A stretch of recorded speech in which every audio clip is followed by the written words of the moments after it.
Technology was always going to be a central part of our lives, but the pandemic created rapid digital change on a global scale. It has supported us through times of social isolation, offered us new opportunities in the world of work, and laid the foundations for a smarter public sector. But how do we keep up with the pace of change in the UK and capitalize on the positive momentum?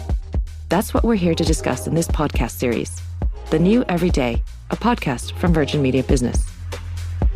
To introduce myself, I'm Eileen Burbidge. I'm a venture capital investor, tech enthusiast, and a self-professed geek. As a result, I'm really interested in how the power of digital can help build stronger communities and improve customer outcomes. Recent findings from the Centre for Economics and Business Research, CEBR, in partnership with Virgin Media O2 Business, found that the pandemic accelerated the use of technology by more than 2 years in every single region across the UK.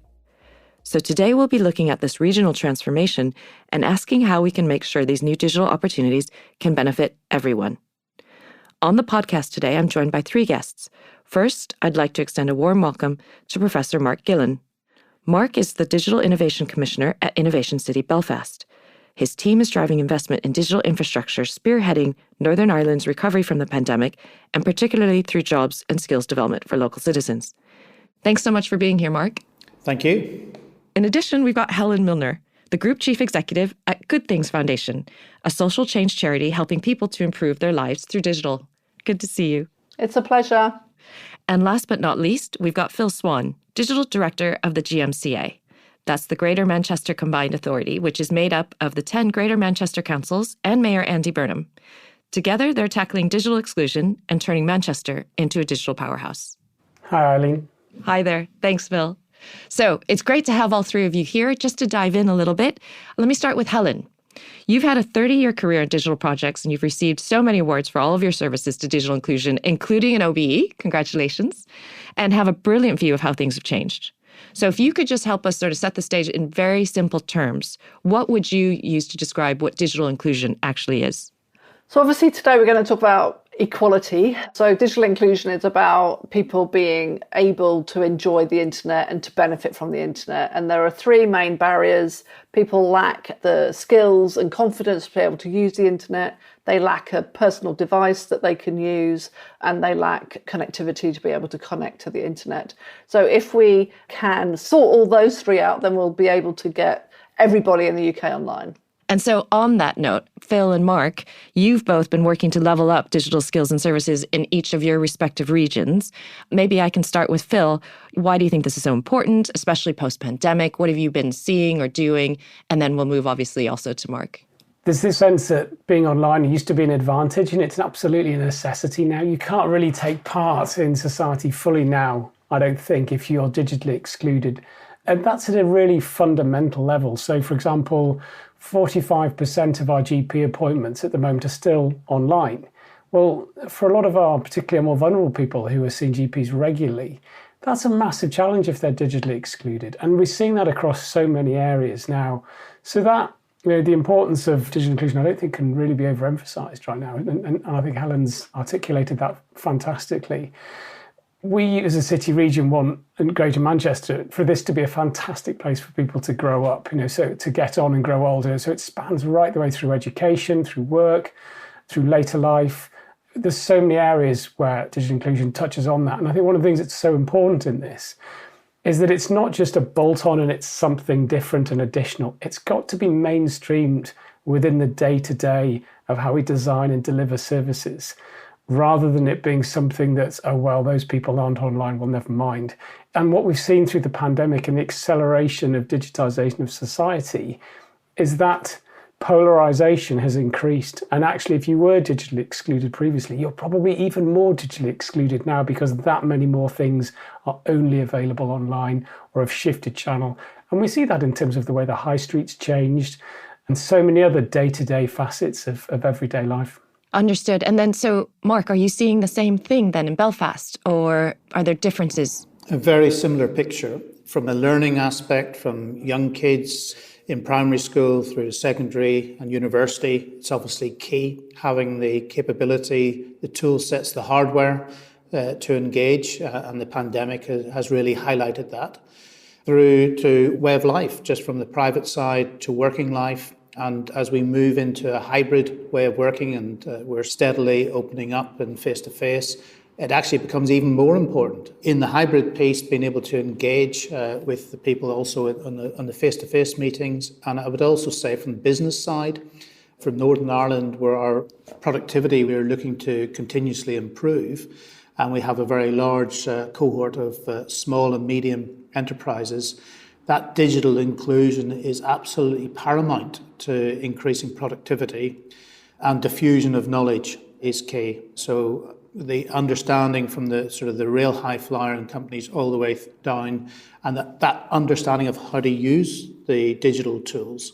So it's a very exciting time, but it's really important that it's access for all. And we bring the whole nation along so that no matter where you are geographically, you're not excluded from this revolution.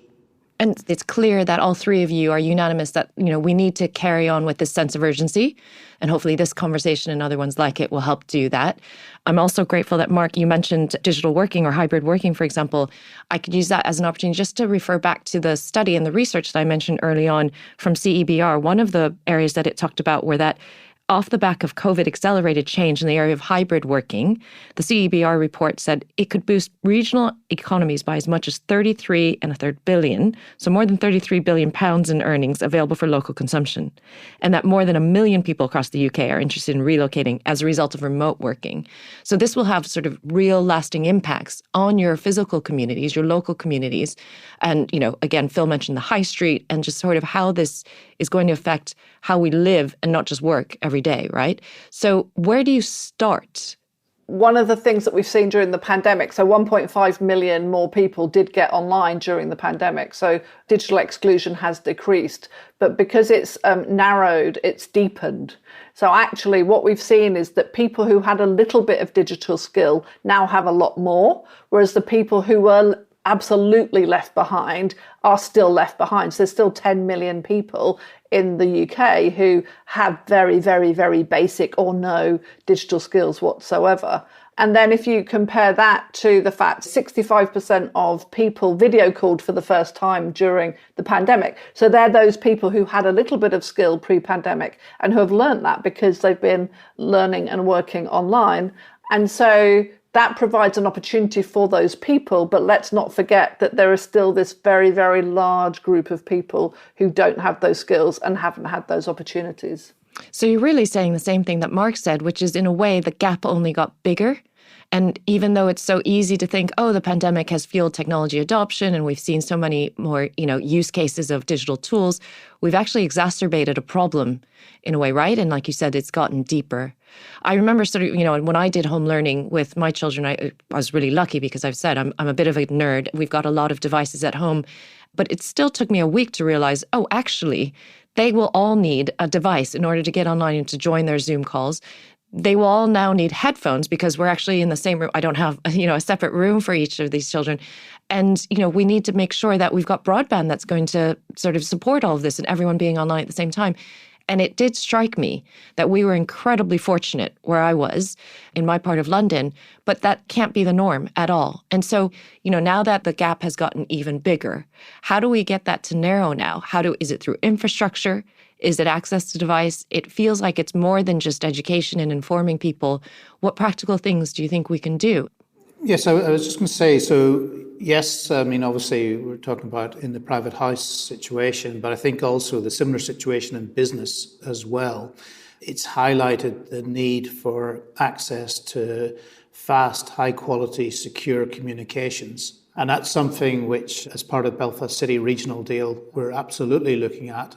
And it's the infrastructure laying down for that secure, high-speed wireless communications as well, to ensure that both from the individual side, but also from the business side, they are able to adapt and react as we progress in the modern way. But I think also one thing to say is it's not one size fits all. So there has to be flexibility in that not everything will remain remote, or even through the pandemic, businesses have been working sort of obviously for manufacturing side face-to-face. So it's going to require a little bit of adjustment in terms of over the next sort of year or two, just in terms of this move to a hybrid workspace. And I think that will bring with it some issues along the way, as opposed to everybody being remote, where everybody's in the same platform. Whereas when you're in a hybrid scenario, it causes actually some issues. Okay. And so you're talking about what you're doing in Belfast with respect to businesses and infrastructure. Phil, is it the same kind of emphasis and prioritization that you do in Manchester, or how do you approach then digital inclusion? Yeah, it is similar in many ways. I mean, coming back to your previous point, though, as well, about the regional dividend and that 33.3 billion. I mean, it is incredibly positive, and it's encouraging people to work in different ways, bringing new people into employment that otherwise would have struggled to. For example, we have a significant percentage of the population in Greater Manchester who are underemployed, as it were, particularly people who are disabled and who may struggle to get in and out of the city centre. And the opportunity for that group of individuals and others to work in more flexible ways. You know, I have two girls in and out of school. It's a lot more convenient being able to work in more hybrid ways, you know, and I think lots of people are feeling that. In fact, you know, we have an issue today where my wife and I were both out at work, and who looked after the tortoises? So that's a problem we haven't had for 18 months. So, you know, the reality of these things is sometimes quite prosaic, but for a lot of people, it's incredibly important and real. And that also cashes out in ways that we think, and I know we'll come on to, I'm sure, talk about the environment. You know, we worked out for the 400 people who haven't travelled in and out of Greater Manchester Combined Authority over for the first 18 months of the pandemic, it's the equivalent to the distance to the moon and back. So we're all incredibly mindful of the impact and the dividend, the environmental dividend, the potential opportunity around digital working in ways that can cash out. But coming back to Mark's point and what he was talking about just before, connectivity is absolutely huge. And we increasingly talk about digital connectivity as a fourth utility, as a sort of a universal right. And I know Helen and Good Things Foundation have absolutely championed this for quite some time, and we're absolutely behind that. And we have, you know, universities like colleges like UA92, University Academy 92 in Greater Manchester have now said, right, well, if you're a student with us, you automatically get a PC and get connectivity. We're just going to take away that issue. And actually that's sort of progressive thinking where organisations say, actually, this is just part of the offer we need to make. And we'd love to see that sort of approach be adopted across the university and college sector, for example, across the whole country. Actually, if you're paying £9,700 a year for a university education, you get a PC and you get connectivity as part of that, because actually you can't really do that. You can't take part as a student effectively unless it's built in. No, so that's brilliant. So we were talking about sort of infrastructure and what you need to do for the local communities, but you're raising now this another point and a whole other area, which is, you know, investment in skills and giving, aside from the public infrastructure, or as you said, a fourth utility, then getting individuals access to the skills and the training that they need. And you've already sort of signposted, but I'm going to turn it over to Helen then. Can you tell us a little bit more about the Good Things Foundation's digital inclusion program, please? So we work with thousands of community organisations in the heart of communities right across the UK, so across Greater Manchester and in Belfast as well. So Phil and Mark hopefully know about those locally. And we work with them and in partnership because they can reach the people who are digitally excluded in those communities. They're a trusted organisation and they can support them. We also have a free online learning platform called Learn My Way. That is the very basic level of digital skills. That's why we need the community centres, because, of course, if somebody's digitally excluded, they won't just go online and Google and find some courses from free courses. So it's all free online content, pick and mix. Everything that we do for our community partners is all free. And then we work with organisations like Virgin Media O2 and JP Morgan Chase Foundation, Google.org, to then pull together programs to be able to deliver in partnership with those community organisations. During the pandemic, we moved from not just being about skills and Learn My Way, the platform, but also about supporting people with devices and with free data, because it's that combination that then all of a sudden became essential for somebody to be digitally included.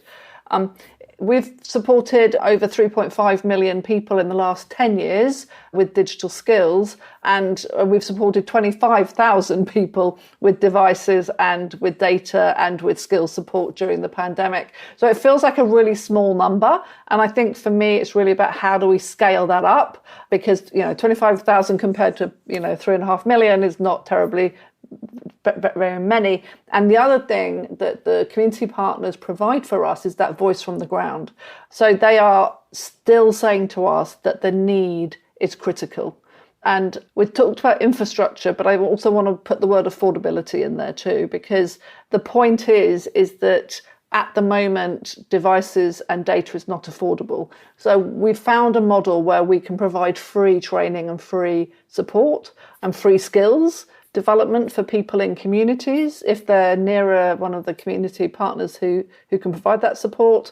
But now we have to make sure that we get free, so that's where Good Things Foundation comes in, or affordable, sustainable solutions for the devices and for the data.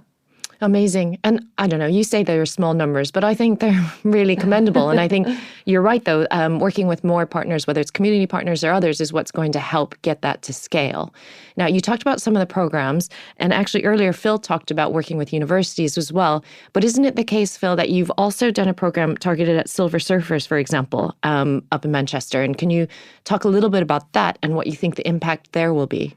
There are so many hyper-local programs, voluntary community sector-led activities and programs instigated by each of the local authorities across the country, and we certainly see it in Greater Manchester.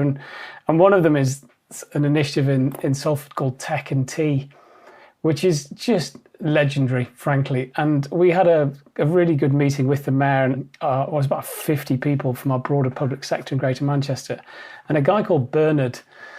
So this is the kind of human angle to this, really, because you can look at the stats, but it's the human dimensions that just really make it sink in. A guy called Bernard, who's in his 80s, talked with help from the guys at Tech and Tea about what kind of impact getting online during the pandemic had made for him. And it literally had given him a purpose in life again. He, in his own words, had given up. He'd said, I didn't see anyone. The social isolation, we haven't really touched on that, but the social isolation and loneliness was just crushing him, crushing his spirit. And he was the most absolutely fabulous guy talking about how he'd engaged with Tech and Tea. He'd heard about it. He thought, well, I'll give this a crack, kind of in his own words. He did an initial program over 4 and 5 weeks and thought, well, this is amazing. And just started to almost come out of his shell again through this process. And then he became a trainer. He'd done it for 6 months. He thought, this is making a huge difference. And he could see all these older people coming online. He thought, I need to get involved in this. So he's gone through the training process, and now he convenes the groups. And he said, these people who come online, they haven't spoken to anyone for 6 months, some of them, and had a meaningful conversation. And he said at the end of them, you can't shut, we do an hour and you can't shut them up. And he says it's creating new communities where there weren't any, and bringing people back into the community who were just cut off and really, really struggling. And that's, that human angle to this is just absolutely, the whole room was in tears. It was extraordinary, including the mayor. I can imagine, yeah. But it brought it home in a way that, Helen, your example of the 3.5 million people is but when you bring it down to Bernard and just his life, absolutely. What he's trying to do. Yeah. And Phil, you didn't mention in Greater Manchester, you've also got the famous fish and chip shop. So in Stockport, there's a fish and chip shop and coffee shop that's a partner, Starting Point, that's a partner with Good Things Foundation. And they do absolutely amazing work. And they helped an amazing woman called Mabel. She hasn't gone on to help others yet, but Mabel got a tablet and free data from us and support from Starting Point. And she physically saw her daughter in Australia for the first time in 25 years. And her GP actually said it improved her health. Having this social contact improved her health. Of course. I don't think it's overstating it to say that it's life-changing. We talk about digital inclusion as, was said earlier, it seemed like a benefit or a sort of, an added benefit luxury, earlier on. Yeah. Exactly. And now it's clearly a necessity, and it's clearly going to change lives and therefore change communities, form new communities and societies. And we've talked about now sort of how you approach that, both socially, but as well as now individually in these human stories, I think are hugely important. The Bernards, the Mabels, and that's why 10,000 of those really is a big number. I don't think that's a small number. But, Mark, given the sense of urgency for all of this, how do you balance the investment that you make sort of from a public sector point of view in physical infrastructure, which we've talked about and how important it is, versus skills building or, the social impact on individuals as well? How do you end up being able to address both? And where's that balance? On the skills side, I was going to say that actually what we're seeing is a cohort of young people who see the opportunity So within Belfast, we have a world-leading centre in cybersecurity, and actually that underpins a significant activity within Northern Ireland around the digital domain, where there's a real high concentration on the cyber aspect of it. We're seeing cohorts coming in, not just through the traditional university route, but through, I was just at the Met College, Belfast Met College, just before coming on to this podcast, and the fantastic work they're doing on courses to bring young people through and create a career in this and develop that skill set, which is fundamentally important for the growth of the businesses. And we're seeing a real dynamic change in the marketplace. So the skills sort of pipeline is key. So that's of fundamental importance, and certainly from Innovation City Belfast, something we absolutely want to champion. So infrastructure is required for sure, but likewise, there's a very equal balance on the skills pipeline. And, these are skills which will set the career path for those people coming through in a really good way moving forward, and a very thought after skill set. Yeah, for sure. And you're sort of highlighting the fact that this is a long-term investment, isn't it? And it's a sort of strategy in the community. I think just to call out some more research that came out of that CEBR report, it actually sort of cited the fact that COVID accelerated technology adoption by almost 3 years in the Northwest and almost 4 years, 3.7 years in Northern Ireland. At the same time, though, I think there have been reports that there's kind of a brain drain happening in Northern Ireland, right? And so, Mark, what do you think about, talent or skills and people going for university and not returning? How do you think what you do can actually try and reverse that trend? Well, we're working on exactly that at the moment. To give you an example of the impact of COVID, so I was involved, previous to this role, I was Chief Technology Officer of Innovate UK, but I was also overlooking the COVID response for Innovate. And my background is in Formula One, so I've run a couple of race engineering teams in F1. And when COVID hit and the ventilator challenge was kicked off in the UK, I helped working with the 7 UK F1 teams to create Project Pitlane. And there we used the F1's digital expertise to fast-track ventilator design from start to finish in 3.5 weeks, a process that would typically take 3 years, working with the regulators. And the reason I highlight that is this is exactly what we're trying to do in Northern Ireland now. We're actually trying to create a new digital twin centre. So we go from idea for a product or service in the digital domain. So we're not creating any physical prototypes, and we're making that product or the service in a very quick, sustainable manner. And we're working with the regulator along that to fast track that, just like we did with the ventilator challenge with the F1 teams. But that becomes the magnet to attract the talent back, in that people see this transformative way to develop product or services, and they want to be part of that. And that's something which we're looking at investing.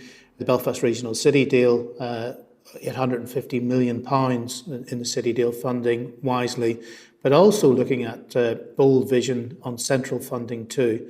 And I think it's, very exciting possibilities, but we have to create the magnet where people want to work in the area that you got and want to be part of this new dynamic working environment.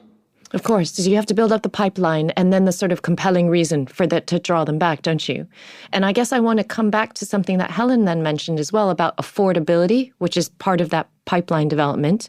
So, you talked about how expensive devices and data are. Can you talk about, you've done some work, I think, with the National Data Bank project, right? And so can you explain how that tries to address, I guess, data poverty? Yeah, so the National Data Bank that started up by Virgin Media O2 and then given to Good Things Foundation, so it's a really terrific project. And it's providing free mobile data, SIMs and connectivity to people, excluded people.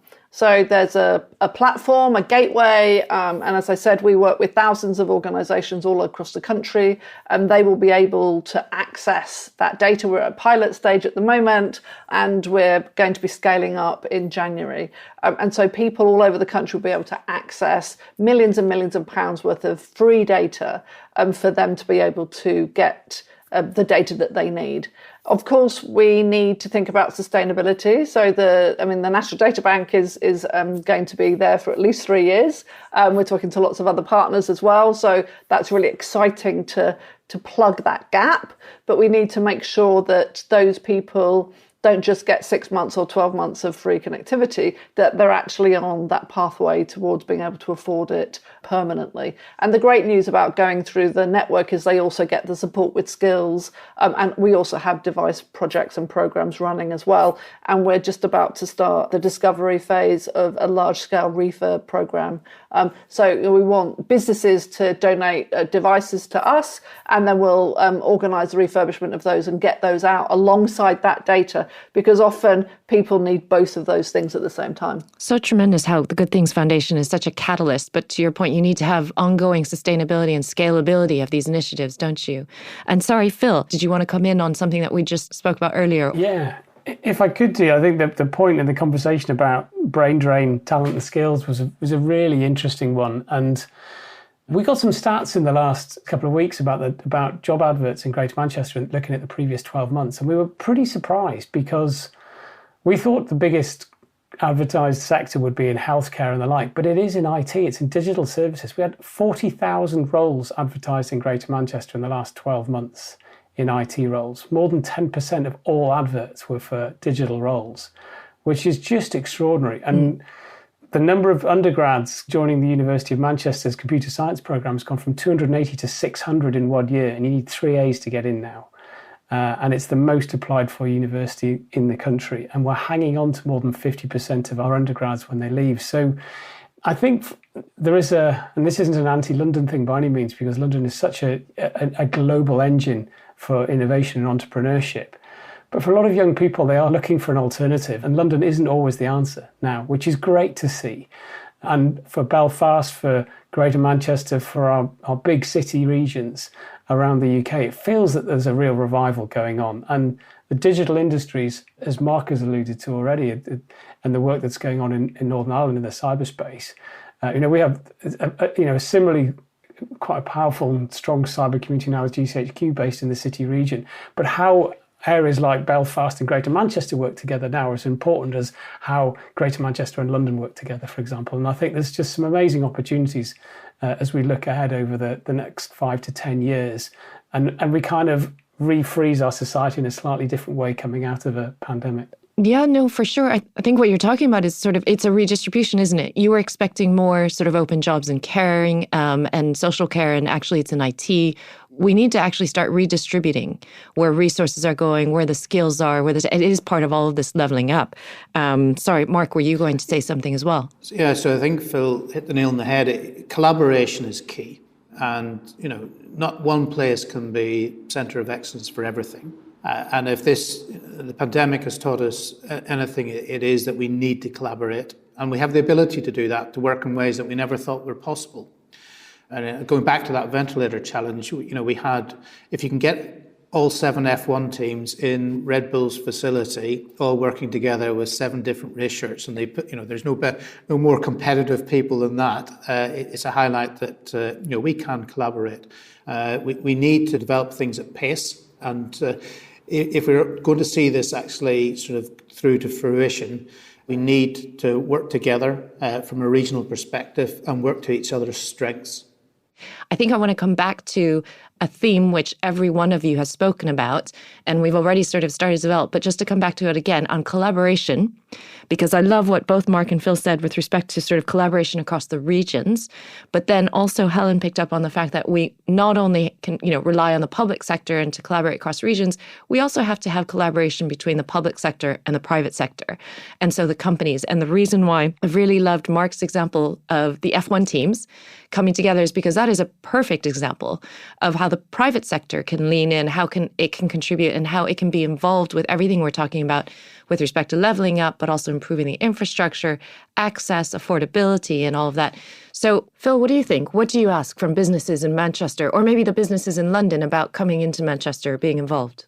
The collaboration is right at the heart of what we do. So the Digital Inclusion Action Network, which Helen is a part of, which the Mayor set up following his election this year, is about 25 organisations working together, including public and private, voluntary and academia. But it also sits as almost at the heart of a wider digital inclusion task force in the city region, which is about 150 different people from a whole variety of different organisations, which was basically set up in the early days of the pandemic when, as Helen described really well, the challenge around digital inclusion was just coming at it as thick and fast, and the scale of the challenge is such that it doesn't sit in any one organisation's gift to tackle that challenge. It's such a huge response. You need a systemic response, and you're not going to do that with a handful of organisations. You're going to do it with maybe 150, and even then you probably, Helen's talked about the partnerships that they have with thousands. You have to work at scale. I think coming back to the point around innovation earlier, we are a relatively small nation globally now. If you look at China, you look at the US, you look at Russia, and you look at how we compete at a national level, we don't have the same sort of resources that some of these countries have. But we can out-innovate other parts of the world. But we will only out-innovate other parts of the world if we work together and we collaborate in ways that draw together our assets in clusters like Belfast, like Greater Manchester, like London, and so on, and find new ways of collaborating which act as force multipliers in the areas which are real strategic priorities for us as a city region. And we bring investment into that, we bring partnerships into that. And that involves a whole variety of different perspectives so that we're not going to with a sort of groupthink mentality, and that we challenge ourselves and we think differently. And that's so critical for us as in a city, in Greater Manchester city region. If we want to play on a global scale, we've got 2.8 million people. It's not really that many people, to be honest. But if we can innovate differently by collaborating differently and creating a system within which we work together and collaborate differently and work with other parts of the UK national organisations in that way, then I think we've got a real fighting chance. So I think it's right. Collaboration, it couldn't be more critical, actually.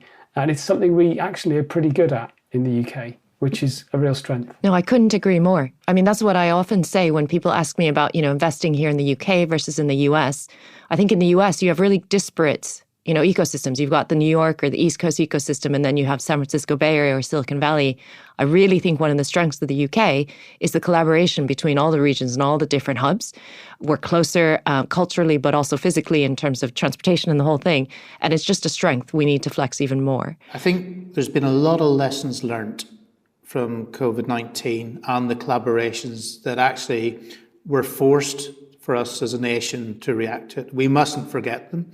And I think there is a danger that some of those, the potential is very easy to go back to type and to undo all the good work that we've done. So I think there really is a need for us to not forget what has been learned, and to ensure that those collaborations that, to be honest, some of them would never have happened without the standing up and reacting to the pandemic.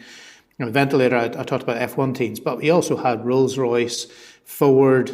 You had people who are, literally in a two-person workshop sitting in Ford's offices or Airbus's offices doing ventilators and different devices. They would have never got in the door, pre-pandemic in that way of working. So it's super important that we learn those lessons and we don't forget the ability to fast-track highly regulated devices, products, etc. Wider afield, that is something which we just need to make sure is done in a systemic way. Oh, no, I don't think you could have said it better. And I actually think, that's why Virgin Media Business has pulled together this series, right? And this podcast series is because, as you say, there was a forcing function from the pandemic, which has helped and accelerated so much, as the research has shown. But what do we need to do now to make sure that carries on and continues, for positive end?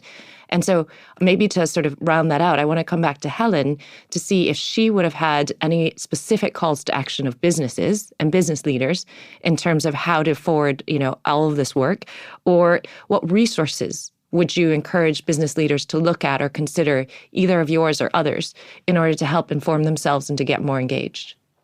So business leaders, my ask is let partner with us. If you talk about collaboration, it's like, we're the biggest digital inclusion charity in the UK and probably one of the biggest in the world. And that therefore, back to innovating in the UK, is like that. Therefore, we've done a lot of that innovation, and we still have a really big hill to climb. And so one of my worries, and I think it's Mark, it's like you're saying that there was a lot of new ways of working, but also new realizations. But I'm worried, like you are, that will all slip back. So collaborate with us and come with an open mind, come to have a conversation. Don't come to say, oh, we've got X, can you take it off our hands? The other one is I'm also on the board of Future.now. So that's a coalition of businesses working to upskill employees. So 92% of businesses say they want a basic level of digital skills from their employees. And actually being in that coalition, there's a playbook, there's resources, there's a directory.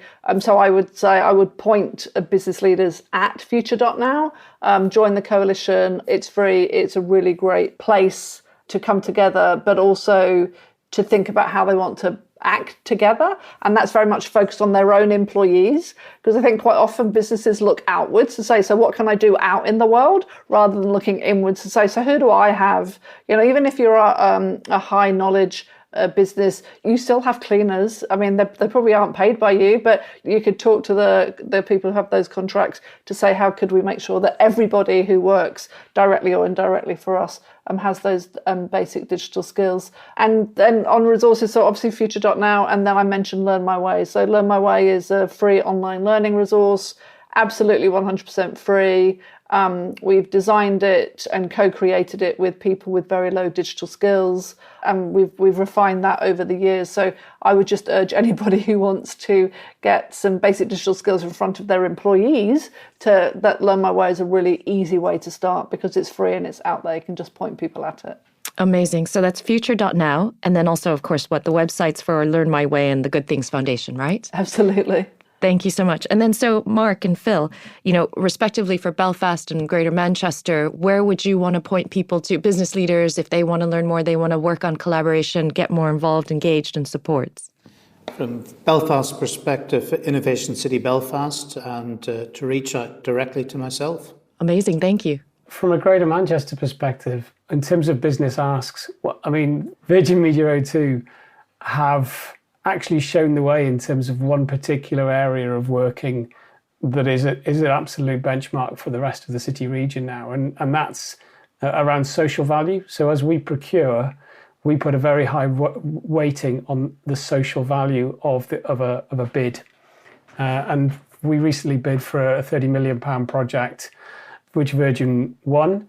But the social value that they've delivered through that and on the back of that has been enormous and is growing. It's generated about an £11 million return so far through the activity in that. And it's underpinned a great deal of our digital inclusion work, for example, free connectivity out to community centres and a whole variety of things, thousands of volunteer hours working in communities doing things.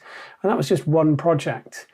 Organisations like VMBO2 have real potential through social value related activities that link into our core priorities like this and can make an absolutely enormous difference. Where I think we can help is by articulating some of the challenges very specifically. So for example, within digital inclusion, we have a particular focus on under 25s, over 75s and disabled people and helping them get online. But we can chunk that up as well a bit more, because we can, for example, say, well, actually, we have 4,000 care leavers a year in Greater Manchester, and they typically all come out of care and all need digital connectivity. Right. Will a company or 2-3 companies just deal with that problem? And we'll partner with you and we'll help manage it. Similarly, we'll work with our housing organisations. We have really good relationships across housing organisations, and we have specific challenges with connectivity in our housing. So that by being more specific around some of these challenges, I think it's easier for some of the industry sector to say, yeah, I can do that. We can do that. That feels like an achievable thing, what we can get behind. And then we've got something to collectively celebrate. So I think sometimes the way we frame the asks, I think, is really important in this. But undoubtedly, we're not going to deliver our ambitions on our own. We have to be working together in new and innovative ways. And there is a real sense that businesses want to do that more than ever, and their staff want to see businesses delivering in those ways and feel it's part of the corporate values of the organisations they work with, which is tremendous, really. I think that's a perfect wrap up of things. I mean, I would love to keep going. I've got so many more questions for each of the three of you based on all of the work that you do. But just to leave on that note about collaboration, that emphasis of it, and maybe refining the ask and making sure that we don't lose the momentum that we got as a result of the pandemic. We're talking about ages, we're talking about socioeconomic classes, and how much can be left behind if we don't continue to focus on inclusion. And I love all the human stories too. So thank you so very much. I hope that everyone listening has enjoyed it as much as I have. This has been a really uplifting conversation. It really gives me a lot of energy and hope and optimism for where we could go with everything. And so thank you so much, Helen, for joining me. Really love all of the work that you're doing at the Good Things Foundation and appreciate all the examples and your call to action for business leaders. Thank you. That's a pleasure. Great to be here. Hopefully people get in touch. Oh, I'm sure they will. And thank you so much, Phil, for everything that you're doing and with the mayor and all the groups in Manchester, and for bringing in the stories of Bernard and everything else. Thank you very much. And last but not least, thank you so much, Mark. I love that you've invited people to get in touch with you directly. I hope you don't get too inundated with requests or emails, but it'll come from a good place. And hopefully we'll see that brain drain reversing up in Belfast, but all the great work that you do, we'll see that come out in results in spades. Thank you so much. Thank you. Really enjoyed myself. I hope everyone listening has enjoyed this conversation as much as I have.